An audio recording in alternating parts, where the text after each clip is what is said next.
Hello friends, আমার কিচেনে আপনাদের স্বাগত।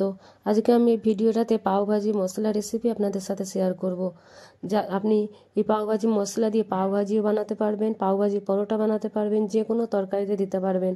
এর খুশবুও যেমন সুন্দর আর টেস্টিও খুব হয়। তবে দেরি না করে চলুন ভিডিওটা শুরু করি।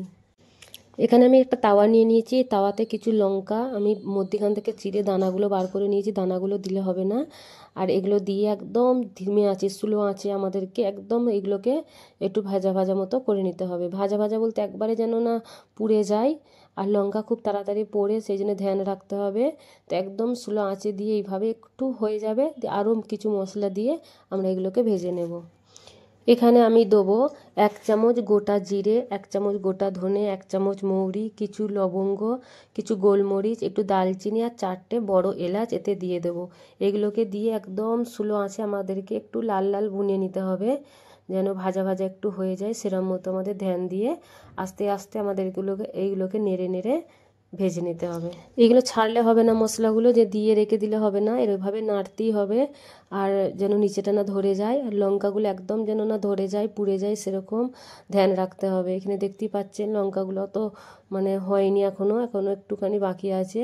সেরম মতো দেখে করতে হবে, আস্তে আস্তে নেড়ে নেড়ে মশলাগুলোকে লাল লাল করতে হবে। মশলাগুলো কিছুক্ষণ পরে দেখুন এইভাবে লাল লাল মতো হয়ে গেছে।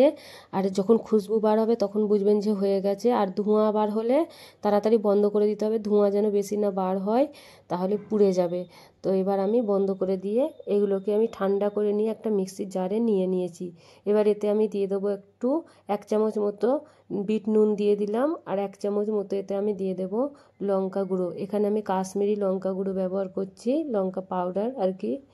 তো আপনারা চাইলে যে কোনো লঙ্কা গুঁড়ো ব্যবহার করতে পারেন। আর এতে দেবো আমি একটু 1 চামচ মতো হলুদ গুঁড়ো। এগুলো একদম ফাইন পাউডার করে নিতে হবে, একদম যেন পাউডার হয়ে যায় সেরম মতো পাউডার করে নিতে হবে।